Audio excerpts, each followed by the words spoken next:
जंग किसी कैफियत थी यूरोपीय ममालिक में भी, ऑस्ट्रेलिया और न्यूजीलैंड में भी। अब बहरहाल एक अच्छी खबर यह है कि पाकिस्तान को एक आइडेंटिटी मिल गई है। पाकिस्तान के बासमती राइस को बाकायदा तौर पर एक शनाख्त मिली है, उसको तस्लीम किया गया है। ये कितनी हौसला अफजा खबर है और इससे हमारी एक्सपोर्ट्स में मजीद कितना इजाफा हो सकता है? देखें जी, सबसे पहले तो आपको ये समझा दूं मैं आपके नाज़रीन को भी कि बासमती का मतलब है बास और मती, दो वर्ड्स का कंबाइंड कॉम्बिनेशन है। और इसका मतलब है कि खुशबू, और वो भी मट्टी की खुशबू उसके अंदर होती है। जबकि इंडिया ने इसको भी हिस्टोरिकली अपनी लैंग्वेज संस्कृत के साथ वासमती मतु करके उन्होंने उसको लिंक करने की कोशिश की है।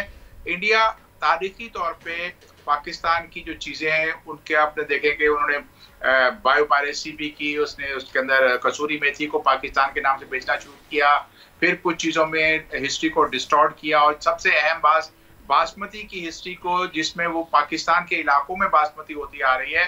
1933 में बाकायदा इसको काला शाह काकू राइस रिसर्च इंस्टीट्यूट ने इसको डॉक्यूमेंट किया बासमती 370 को, और उसी वैरायटी से तमाम वैरायटीज डेवलप हुई हैं।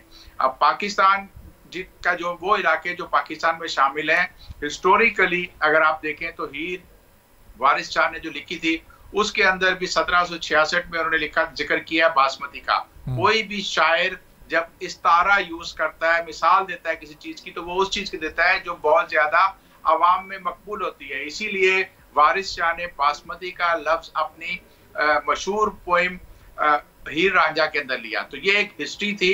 लेकिन आपको अगर इसका इशू बैकग्राउंड अगर समझाऊं तो आपका ये असल इशू उस वक्त शुरू हुआ जब राइस टेक ने बासमती को पेटेंट यूएसए में रजिस्टर कराने की कोशिश की। उसके बाद इंडिया वहां पर गया और इंडिया के पास ऐसा कोई एविडेंस नहीं था कि वो साबित कर सके कि ज्योग्राफिकल इंडिकेशन जो है बासमती का वो साबित करता है कि उन एरियाज में होता है। तो पाकिस्तान में तो इन तमाम इलाकों में जो कॉलर ट्रैक्ट है और थोड़ा सा हिस्सा जो है आपका adjacent to border Narowal side के आपके माजा गुरदासपुर, वहां पर वो बासमती होता था।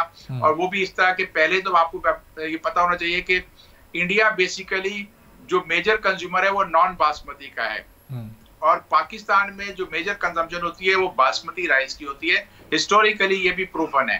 तो पाकिस्तान अपने इस हेरिटेज को प्रोटेक्ट करने के लिए जब गया तो वहां पर इंडिया ने अपनी डॉक्यूमेंट के अंदर कुछ ऐसी चीजें जाहिर की जो कि रियल नहीं है। मिसाल के तौर पे बासमती में जो खुशबू आती है वो आपके अमाइलोज कंटेंट पे होता है, जो 19 से 20% तक होना चाहिए, ज्यादा 22-23%, इससे ज्यादा नहीं।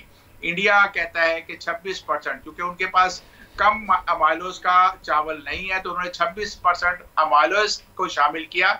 जब 26% अमाइलोज होगा तो उसमें खुशबू ही नहीं होगी। दूसरी बात यह कि बासमती राइस एक फोटो सेंसिटिव पीरियड वैरायटी है जो डिपेंड करता है ड्यूरेशन, डे की ड्यूरेशन पे और रात की उसके ऊपर टेम्परेचर्स पे। और इंडिया ने जो वैरायटीज डेवलप की हैं वो तमाम की तमाम पूसा वैरायटीज जो है नॉन एरोमेटिक भी हैं और उसके वो non photo period sensitive varieties हैं। वो इसका मतलब है कि वो चावल किसी भी इलाके में दुनिया के ग्रो हो सकता है। जबकि बासमती पाकिस्तान का जो इलाका है कॉलर बेल्ट सिर्फ वहां होता है, और ये कुदरती एक मौसम का एक है और जमीन की कॉम्बिनेशन है जिसकी वजह से होता था।